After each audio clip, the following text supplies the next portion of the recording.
Père, nous bénissons ton saint nom ce matin dans ces lieux. Merci pour ta parole que tu envoies à ton peuple ce matin. C'est une parole de délivrance, une parole de victoire. Seigneur, nous scellons cette parole ce matin. Merci pour les personnes, merci pour ton Église que tu formes. Merci pour les épreuves. Merci pour toutes choses, car toutes choses concourent au bien de ceux qui aiment Dieu. Et ce matin, nous te disons merci. L'ennemi est vaincu. Il est vaincu. Au nom de Jésus-Christ, nous avons la victoire. Dans le nom de Jésus-Christ, nous avons la victoire. Merci Seigneur. Amen. Gloire à Dieu. Le titre de ce message ce matin, c'est l'épreuve de feu. L'épreuve de feu. La Bible dit que Dieu fait de ses serviteurs une flamme de feu. Sœur Marie-Claude, est-ce que tu as expérimenté ce feu hier chez toi? Est-ce que tu as vu du feu? Pourtant, je n'ai pas allumé un feu, mais il y avait du feu. Quand Dieu prend un homme, une femme, il le remplit de son feu. Quand il va quelque part, ce feu-là est fait pour brûler les œuvres de Satan. C'est un feu palpable.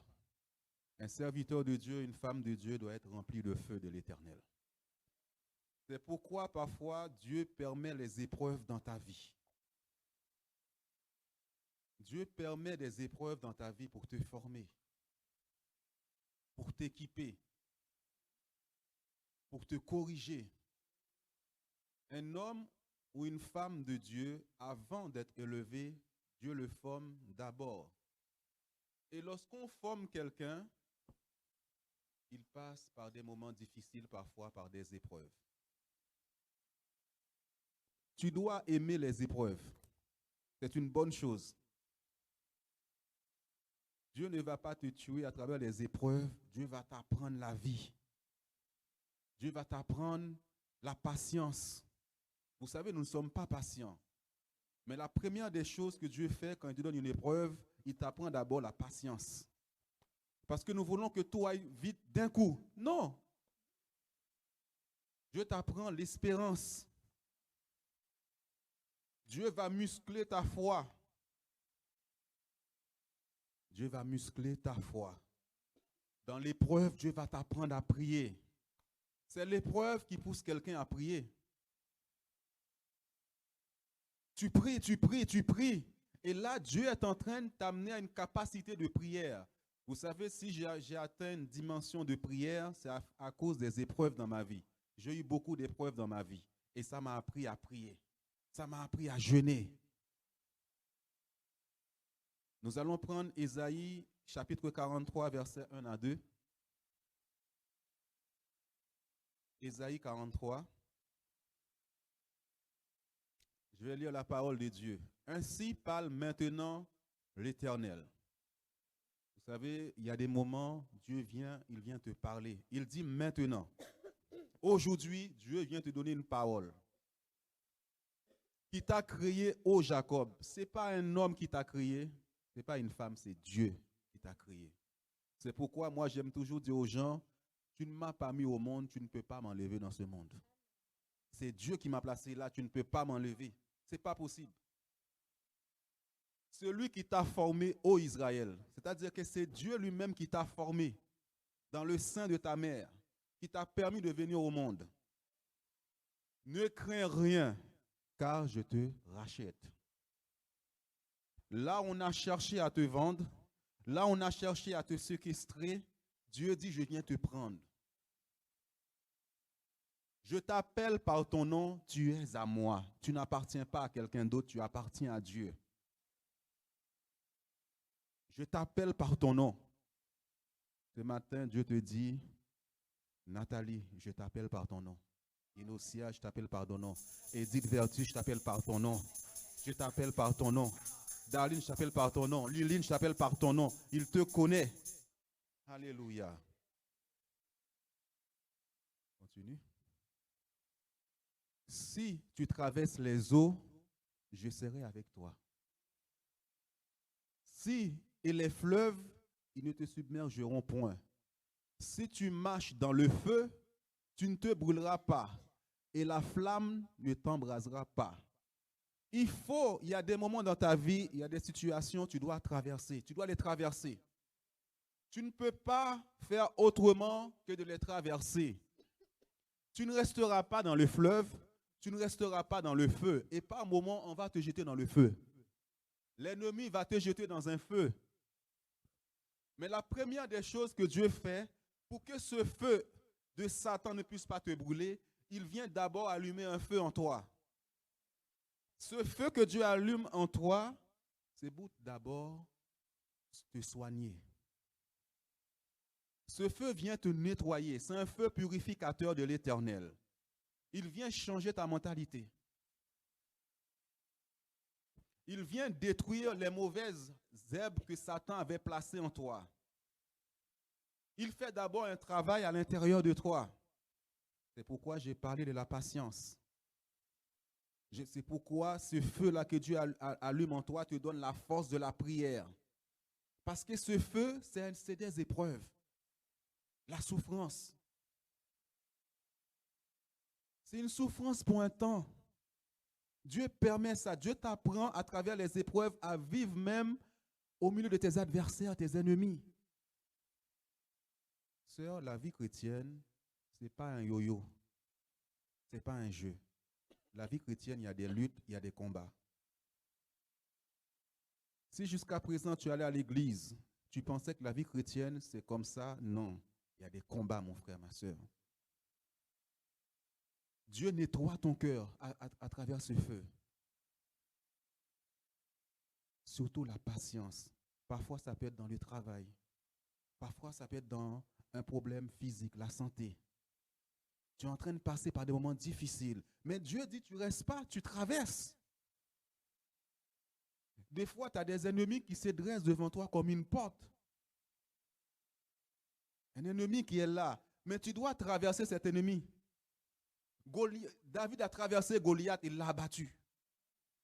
C'est pourquoi l'ennemi ne tiendra pas devant toi. Ce sont des épreuves de la vie où Dieu est en train de te former. Pourquoi je n'ai jamais peur? Parce que je sais, Dieu m'a formé, je sais que je suis en Christ. Je n'ai peur de personne, j'ai peur de Dieu. J'ai la crainte de Dieu. Personne ne peut m'arrêter, personne ne peut t'arrêter. Mais avant cela, avant de devenir un champion, on te forme. 1 Pierre, chapitre 1er, versets 6 à 7. Parfois, tu es trop pressé. Tu veux voir l'église remplie tout de suite. Tu veux voir Jean, tu veux te marier tout de suite. Tu veux rencontrer tout de suite. Des fois même, Dieu te permet même d'être à la maison. Parce que la Bible dit, il t'amènera dans le désert. Dans le désert, il n'y a personne. Et Dieu va parler à ton cœur. Parce que dans l'abondance, tu auras du mal à entendre la voix de Dieu. Mais quand tu es dans les épreuves, là dans ta chambre, Dieu va te parler. Parce que chaque épreuve, il y a une leçon à en tirer. Dans chaque épreuve que tu passes dans la vie, il y a toujours une leçon après. Il faut toujours dire, Seigneur, si je suis dans cette épreuve, qu'est-ce que tu veux m'apprendre? Qu'est-ce que tu veux me dire à travers ça? Parce que si tu passes les épreuves et tu ne sais pas pourquoi tu es passé par là, il y a un souci. Si tu as trop d'orgueil, Dieu te passe par l'épreuve pour briser ton orgueil, il faut que tu te dises, mon fils, ma fille, tu as trop d'orgueil, je vais t'humilier. Regardez, c'est là ce qui fait votre joie. Quoique maintenant, puisqu'il le faut, il y a des moments où il faut que tu passes par des épreuves, il faut que tu passes par le feu, il faut que tu passes par les fleuves. Vous soyez attristés pour un peu de temps par diverses épreuves. Attristés, il y a des moments, tu es accablé des problèmes. Tu es accablé par toutes sortes de problèmes. Tout va à l'envers dans ta vie. Demain, tu vas pouvoir témoigner. Quand tu as connu, il n'y a pas de témoignage sans épreuve. Quand tu viens te tenir là pour dire, Seigneur, c'est parce qu'à un moment donné, tu étais dans un moment difficile, tu as prié, Dieu t'a exaucé, tu viens dire, voilà où j'étais, Dieu m'a délivré. Un jour, on pourra dire, vous savez, on venait dans la salle, il faisait très froid. Oui, c'est pour la gloire de Dieu. Merveilleux, merveilleux, sauveur, non, merveilleux. Mon Dieu est merveilleux. Voilà ce que l'ennemi a cherché à faire. Il m'a délivré. Mais ne dis pas pourquoi. Pourquoi ça, Seigneur? Pourquoi? C'est normal. Il faut que le nom de mon Dieu soit glorifié dans ma vie. Et l'ennemi pense te faire tomber. Le Seigneur vient te relever. Attristé pour un peu de temps par diverses épreuves. Diverses, ça veut dire toutes sortes de problèmes. Les dettes, la voiture qui tombe en panne d'un coup. Tu n'attendais pas à ça. Les enfants tombent malades. L'ennemi te fait un croche-pied, tu tombes, mais tu te relèves. Dieu est avec toi. Afin que l'épreuve de votre foi, c'est ta foi qui va grandir à travers l'épreuve. Ne dis pas que tu as la foi. Si tu pries, c'est parce que tu pries, c'est parce que tu as la foi. Si tu espères en priant, c'est parce que tu as la foi. C'est-à-dire qu'à travers l'épreuve là, quand Dieu te sort de là, ta foi prend, s'il était à 10, il monte à 30. Accepte l'épreuve. Quand Dieu envoie ce feu, accepte aussi les critiques. Accepte que les gens parlent mal de toi, sans que tu n'as rien fait, mais les gens te critiquent. Et Dieu, à travers ce feu-là, te dit, mon fils, ma fille, moi aussi on m'a critiqué. Moi aussi on m'a jeté en prison. Moi aussi on m'a fait ça. Tu restes en silence. Afin que l'épreuve de votre foi, plus précieuse que l'or périssable, qui cependant est éprouvée par le feu. Un feu là est en train de t'éprouver. Un feu est en train de... En même temps, tu es dans des problèmes, Dieu est en train de détruire des choses en toi en même temps. C'est-à-dire qu'il y a une force qui est en train de sortir de toi. Dieu ne peut pas faire confiance à un homme ou une femme qui n'a pas été éprouvé. Tu dois être éprouvé par le feu. Et pour les résultats, vous voyez, épreuve, il y a un résultat au bout. Il y a toujours un résultat au bout de tes épreuves, de tes souffrances. Il y avait un combat. Les gens ont dit, tu n'auras pas ça, tu n'auras pas ça. Et tu as dit, Seigneur, personne ne peut m'enlever. Et Dieu te voit dans ta chambre en train de prier. Et à la fin, Dieu t'amène les résultats. Regardez les résultats, la louange. Tu es dans ta chambre en train de danser. Merveilleux, merveilleux. Satan est vaincu. Alléluia. Il est vaincu. La gloire et l'honneur lorsque Jésus-Christ apparaîtra. Lorsqu'il vient te dire, mon fils et ma fille, je te sors de là. Le temps est arrivé pour toi. Maintenant, tu sors de là au nom de Jésus-Christ. Amen, amen, amen, amen. L'épreuve, c'est ça. Si Dieu l'a permis, c'est parce que son nom sera glorifié après. Il faut que tes ennemis te voient après.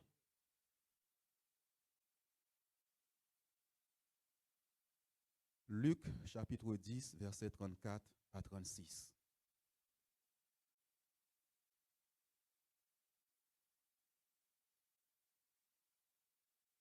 Continue. C'est ça que je t'ai donné? Oui. Ouais. Continue pour voir. Je crois que je me suis trompé de verset. Je parlais lorsque Jésus a dit, je suis venu jeter un feu sur la terre. Le Père aura sa belle-fille pour ennemie, ceux de sa belle-mère, sa belle-fille pour ennemie, ceux de sa maison, il aura les gens de sa maison pour ennemis. La maison sera divisée à cause de ce feu. C'est Luc, je crois.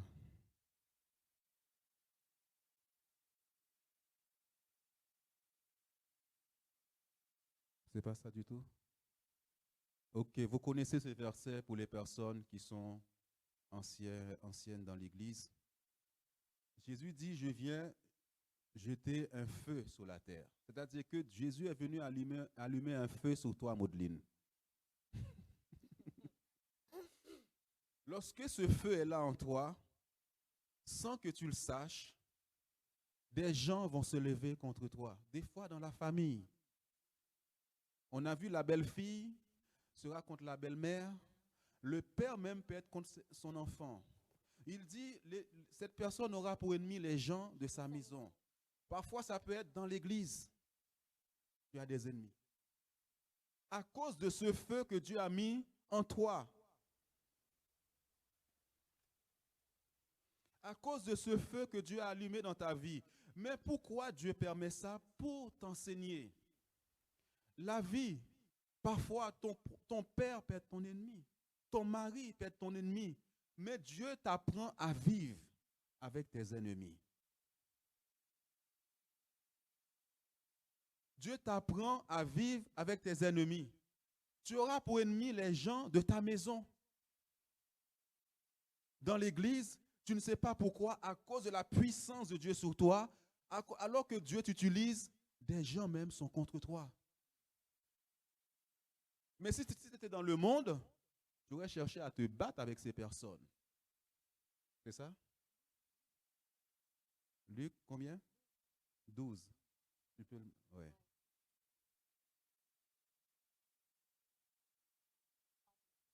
« 49. Ok, j'espère que...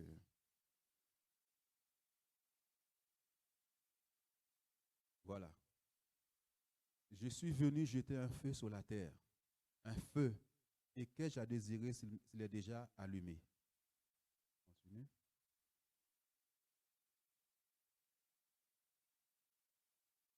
Il est d'un baptême dont je dois être baptisé et combien il me tarde qu'il soit accompli.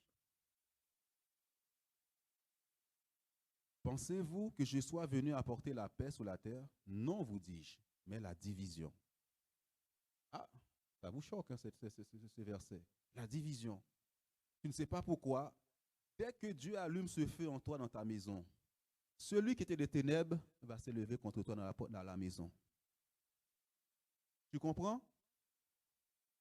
Tant qu'il n'y avait pas ce feu, c'est ce feu qui fait sortir les serpents. Quand le feu est allumé, le serpent était caché. Dès qu'il est allumé dans la maison, Dieu commence à te montrer qui était réellement cette personne. Peut-être que cette personne, tu vis avec, alors que c'est le diable en personne. Le diable en personne. Car désormais, 5 dans une maison seront divisés. 3 contre 2 et 2 contre 3. S'il n'y a pas ce feu, ça va. Alléluia. Parfois, la belle-mère veut tuer son beau-fils.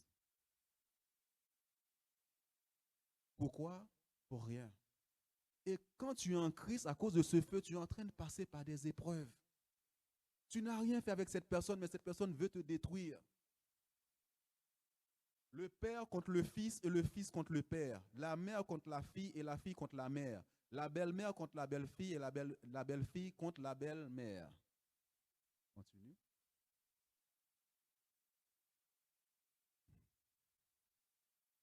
Il dit encore aux foules, quand vous voyez un nuage se lever à l'Occident, vous dites aussitôt la pluie vient, et il arrive ainsi. Et quand vous voyez souffler le vent du midi, vous dites il fera chaud et cela arrive. J'ai l'impression, hypocrite, vous savez discerner l'aspect de la terre et du ciel, comment ne discernez-vous pas ce temps-ci? Il y a un autre verset qui dit, les gens auront pour ennemis les gens de leur maison. Le mari s'élève contre toi parce que tu as donné ta vie à Jésus. Il te combat. La femme qui s'élève contre celui qui est converti à cause de ce feu. C'est une épreuve. Parfois, même la personne cherche à te détruire. Moi, je vois des couples où le mari cherche à détruire la femme. Oh, c'est pas possible. Mais c'est pas possible. On va où comme ça? À cause de ce feu qui est en toi, une épreuve dans ta maison, une épreuve autour de toi.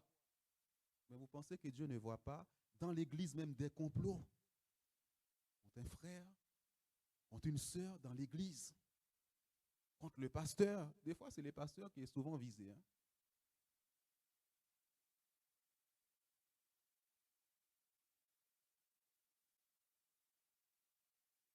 Je me rappelle, j'étais là où j'étais, Dieu commençait à me former. Et puis j'étais avec les autres pasteurs. Et puis d'un coup, Dieu m'avait dit de déclarer quelque chose dans l'église. De là, les autres pasteurs ont commencé à comploter contre moi, à faire des choses contre moi. C'était très dur. Mais Dieu m'a dit, tais-toi, ne dis rien. Ils ont fait toutes sortes de manœuvres contre moi pour m'arrêter, pour me détruire. La vie chrétienne, c'est l'endurance, c'est la persévérance dans la prière. Je me rappelle, d'autres pasteurs ont su ça. Jean-Baptiste, quand il a su ça, il m'a appelé, il m'a dit, Jean, tu sais quoi? Dieu est en train de te montrer qui est qui dans l'église. Des fois, vous pouvez marcher avec des gens, vous ne le connaissez pas. C'est quand il y aura des problèmes, tu vas savoir qui est avec toi et qui n'est pas avec toi. Dieu va t'apprendre ces choses dans la vie. Quand tu grandis, tu as des ennemis. Les gens te disent bonjour, mais qui ne sont pas avec toi. Qui n'attendent qu'une seule occasion pour te détruire. Et à cause de ce feu, tu dois apprendre ça, mon frère, ma soeur. Dieu doit forger ton caractère. Une femme, un homme de Dieu, il doit savoir avec qui il est. Parce que Dieu va te montrer. Regardez la vie de Judas. Jésus est avec les disciples. Mais Jésus sait déjà qui va le trahir. Jésus ne s'est jamais battu avec Judas. Mais il dit, Judas, ce que tu fais là, fais le bien. C'est-à-dire Dieu a déjà montré à Jésus, Judas va le trahir. Mais il n'a pas prié pour Judas. C'est-à-dire que Dieu est en train de donner une occasion à Judas de se repentir. Judas, tu es en train de comploter. Tu as des intentions de me trahir. Tu as des intentions de me tuer. Répands-toi, Judas. Mais Judas a la convoitise de l'argent. Judas, Jésus a prié pour Judas pour qu'il reçoive l'onction. Judas a été chassé des démons. Il a été prié avec des gens. Mais le cœur de Judas n'a pas changé envers de Jésus. Ce n'est pas parce que quelqu'un prie pour les gens. Judas a chassé des démons. Hein. Il a chassé des démons, Judas. Il a reçu l'onction. J'ai dit, Père, je ne sais pas pourquoi tu me donnes ce message. Faisons attention.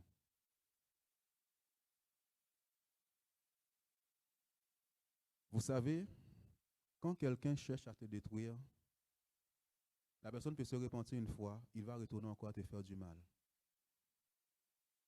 Saül a cherché à tuer David.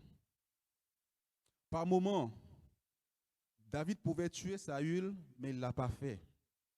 Mais Saül dit, David, je reconnais que tu es un homme de Dieu, c'est moi qui suis méchant.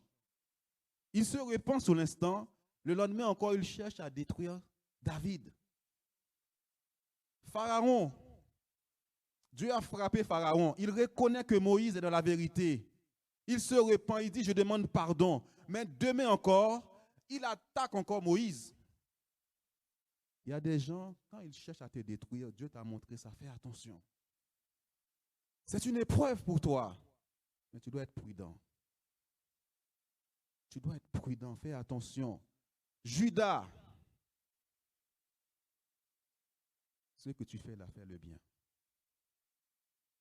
Judas n'a pas écouté. Quelque temps après, parfois tu es dans ta chambre en train de prier, mais Seigneur, qu'est-ce que je fais à cette personne? Pourquoi? Qu'est-ce que je te fais? Pourquoi tu cherches à me tuer?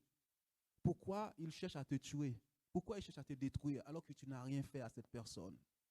Jésus n'a rien fait à Judas, il a fait du bien. Il lui a fait du bien.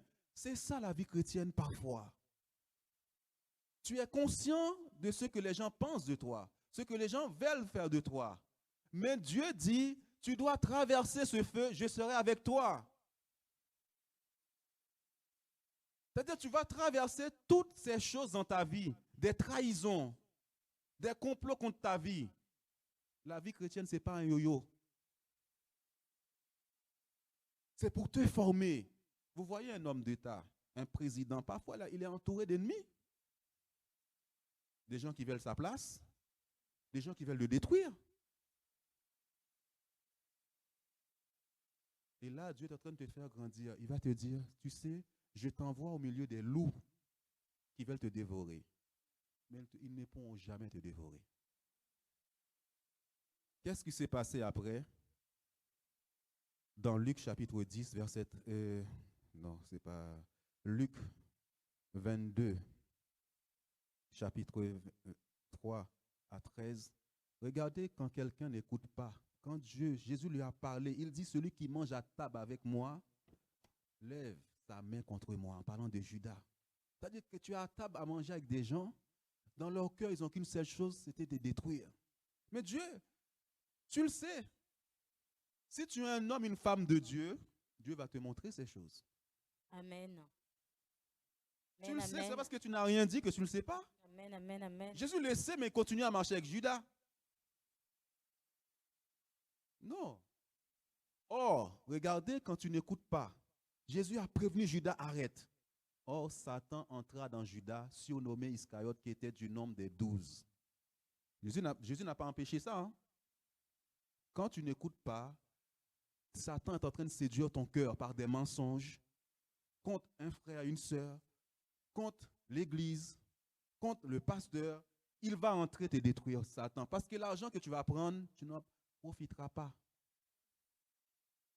Et Judas alla s'entendre avec les principaux sacrificateurs, les chefs de garde, sous la manière de leur livrer Jésus. C'est-à-dire que ce sont des gens qui cherchent des enseignements sur toi. À quelle heure ils se réunissent pour prier? À quel moment ils font ça? Ce sont des gens qui te connaissent. Et l'ennemi va passer par quelqu'un pour te détruire. Ils furent dans la joie. Voilà, Judas va livrer Jésus. Et il convient de lui donner de l'argent. On t'a acheté par l'argent, des promesses. Après s'être engagé, il cherchait une occasion favorable pour leur livrer Jésus à l'insu de la foule. La personne va chercher à t'acheter. Le jour des pains sans levain où l'on devait immoler la Pâque arriva. Et Jésus envoya Pierre et Jean en disant, allez nous séparer, préparer la Pâque afin que nous la mangions. Il lui dit, où veux-tu que nous la préparions? Il leur répondit, voici, quand vous serez entrés dans la ville, vous rencontrerez un homme portant une cruche d'eau, suivez-le dans la maison, il entrera. Amen, on ne va pas tout prendre. Nous savons que Judas a vendu Jésus pour 30 pièces d'argent. Parfois, la personne qui veut t'avoir